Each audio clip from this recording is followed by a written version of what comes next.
네, 장관님께 질의를 드리겠습니다. 저희 헌법상의 통일부의 역할은 사실 이제 자유민주적 기본질서 입각한 평화통일 맞습니까? 네, 그리고 대한민국은 통일을 지향하며 그리고 자유민주적 기본질서에 입각한 평화적 통일 정책을 시행하도록 되어 있습니다. 네, 이건 헌법에 나와 있는 것이죠. 네. 그리고 통일부가 어떤 방식의 일을 하더라도 헌법의 카테고리를 벗어날 수 없다고 생각합니다. 근데 방금 이재강 의원님께서 얘기하신 부분, 특히 이제 정보 접근권이 사실상 지금 이제 군사적 목적 하이브리드전 시대에는 이 정보 심리전 혹은 인지전이라고 하는 부분들이 그 전쟁의 주요한 도구로 되어 있습니다. 그리고 그게 이제 여기서 말하는 정보 접근권과 굉장히 유사한 형태를 띠고 있어요. 인지전은 기존의 정보전의 선전전 같은 심리전을 넘어서 결국 특정 우리의 적국에 있는 사람들의 마음과 생각에 장악하는 것, 그리고 그게 우리가 가진 담론이 우리가 가진 질서로 포획하는 걸 목적으로 하고 있습니다. 그런 의미에서 봤을 때 통일부 장관님께서 하고 계신 일들은 사실 이재강 의원님도 강조하셨지만 이제 국정원이나 아니면 국방부에서 하는 일과 굉장히 겹쳐지는데 여기에 대해서 어떻게 생각하십니까? 네, 제가 말씀드리고 싶은 것은 이제 북한 주민들의 상황이라고 하는 것이 외부 정보가 완전히 지금 차단되어 있는 그런 상황입니다. 한국 드라마라든지 또 외국 영상이라든지 자, 이런 것들을 아니 그걸 자연스럽게 이제 들어가게 하는 거랑 그리고 통일부에서 의도하듯이 정보 접근권을 통해서 실제 인지전에 가까운 것을 수행하는 거랑은 다르죠. 게다가 이제 저희 의원실에서 이 부분에 대한 예산, 정보 접근권에 대한 예산을 이제 물어봤습니다. 근데 물어봤을 때 대답이 이제 보건의원실에 자료를 요청했더니 국정원의 정보 예산으로 집행되므로 외통위에 사업자를 제출하지 못하겠다고 연락이 왔습니다. 그리고 작년부터 이제 인도기획과장에 의하면 작년부터 예산 반영, 민간단체 지원, 대북 라디오, 방송 콘텐츠 개발, 인력 양성 등의 예산을 지원했다고 돼 있습니다. 이게 국정원 예산으로 지원한 게 맞습니까? 제가 그 부분은 좀 살펴봐야 되겠습니다. 제가 분명히 말씀드릴 수 있는 것은 확인을 해서 알려주시기 예, 바랍니다. 이 통일부가- 정보 접근권이 실질적으로 명목상의 정보 접근권이 이제 군사적 목적으로 사용되는 것뿐만 아니라 실제 예산이 국정원에서 들어오고 있다는 걸 확인을 했습니다. 그리고 세부 사업 내용은 국가정보원법 제4조에 의해서 공개될 수 없다고 얘기를 하고 있습니다.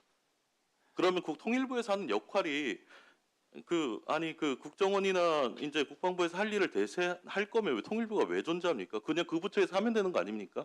정보 예산은 원래 정보위원회 그러니까 그걸 왜 통일부에서 합니까? 통일부는 평화적 통일 정책을 수립하라고 만들어진 부처입니다. 다른 부처에서 하면 되잖아요. 안 그렇습니까? 정보 접근권이 왜 통일부의 업무인지를 제가 잘 모르겠고, 그리고 하이브리드전 시대에 인지전을 왜 통일부가 대행해서 수행하는지를 모르겠습니다. 이게 통일 독트린입니까? 아니면 전쟁 독트린입니까? 현대전에서 하고 있는 여러 가지 군사적 전략을 통일부에서 수행한다는 게 저는 말이 되지 않는 것 같습니다. 근데 북한 다른 주민들, 부처에서 하게 하십시오. 근데 북한 주민들의 다른 부처에서 하게 하십시오. 아니, 근데- 통일부의 목적은 자유민주적 기본질서에 입각한 평화적 통일 정책의 수립입니다. 국방부와 국정원이 할 일과 통일부의 할 일은 구분이 돼야 된다고 생각합니다. 잘하는 부처에 맡기십시오. 왜 통일부에서 그걸 합니까? 근데 북한 그리고 주민들의 다음 질문 넘어가겠습니다. PPT 띄워주십시오. 통일부의 통일 독트린, 이제 3대 통일 추진 전략 아시지 않습니까? 이게 통일부의 핵심 전략이지 않습니까? 이게 어디서 많이 보던 논리여서 제가 찾아봤습니다. 이 의원실에서. 그랬더니 1964년도에 김일성이 만들었던 남조선 혁명을 통한 통일 전략, 3대 혁명 역량 강화 방침과 놀랄만치 유사합니다. 학계에서는 이 정도면 표절이라고 봐요. 기본적인 구조가 너무 똑같기 때문에. 국내 자유통일 추진과 자유 역량과 가치관과 역량 배양, 북조선에서 얘기했던, 그러니까 북한이 그때 얘기했던 북조선 혁명 역량 강화, 북에서 사회주의 건설을 통해 훌륭한 수행한 우리 혁명기술 정치, 경제, 군사적 강화하는 것, 국내에 정확한 똑같은 논리를 가지고 있습니다. 북과 사회주의라는 단어만 바꾸면 됩니다. 그리고 두 번째 그러니까 북한 주민들의 자유통일에 열망을 추진하는 거, 1964년도에 북한에서 남조선 혁명영화 강화라는 기치로 남한의 인민을 정치적으로 각성시켜 국계 결집시켜 남한의 혁명세를 강화하는 것, 논리적이나 전략적으로 다르지 않습니다. 그리고 세 번째 국제 자유통일 대한민국의 국제연대와 지지 확보, 그 똑같이 64년도에 김일성이 국제혁명 역량 강화를 해서 조선인민과 국제혁명 세력과의 단결을 강화하는 것, 놀랄만치 똑같은 구조를, 그것도 북에서는 1964년도에 만들어서 한 60, 70년대 했던 전략을 그대로 2024년에 반복하고 있습니다. 이거 표절로 아닙니까? 의원님, 네. 이거는 논리적으로 내용상으로 비교할 수 제 있는 생각에 대상이 북한이 아니다, 만약에 생각합니다. 지식재산권 관련된 부처가 있으면 북한에서 표절로 가지고 넘어갈 문제일 것 같습니다. 학계에서는 이 정도는 표절이라고 봐요.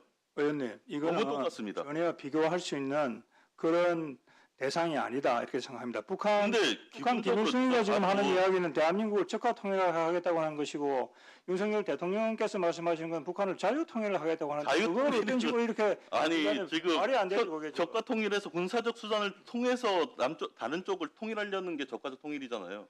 근데 통일부에서 하는 게 지금 현대전에서 가장 주요하게 쓰이는 방식, 인지전이나 하이브리드전에서 쓰는 방식을 가지고 통일부에서 하고 있는데, 이걸 그러면 평화적 통일 방식이라 불러야 됩니까? 이해가 되지 않습니다. 저는 통일부의 역할은 국정원과 국방부와 다르다고 생각합니다. 그거는 전쟁 독트린을 수행하려면 국방부나 아니면 그 국정원에서 수행을 하셔야죠. 왜 통일부에서 이걸 하십니까? 통일부의 설립 목적은 헌법에 평화적 통일 정책, 평화적 방법에 의한 통일 정책을 하도록 되어 있습니다. 왜 현대전에서 쓰고 있는 방식을 가지고 있고, 게다가 그 3대 통일 추진 전략이라는 게 우리가 그토록 비판에 맞지 않는 김일성의 1960년대 전략과 놀랄 만큼 유사한 방법을 반복하고 있는 겁니까? 대한민국 역량이 그거밖에 안 되니까 1960년대 북한에서 했던 정책을 그대로 반복해서 그걸 그대로 따라할 만큼의 그 정도 전략적인 역량밖에 우리가 안 가지고 있습니까?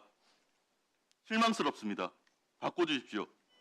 근데 우리 정부가 북한의 그런 전략을 따라하는 것도 아니고, 그 내용도 완전히 다르고, 그리고 북한 주민들이 외부 정부에 접근을 하고 외부 세계를 더 많이 알면은 궁극적으로 우리가 지향하는 그런 자유민주주의 통일에 도움이 된다 이렇게 생각을 합니다. 60년대 김일성이 했습니다. 남쪽에 그 전략을 가지고. 왜 우리가 똑같이 반복할 수밖에 영향이 안 되는? 김일성 전략하고 통일 독트린을 비교할 수는 없다 이렇게 생각합니다. 예, 자, 수고하셨습니다. 다음은 조정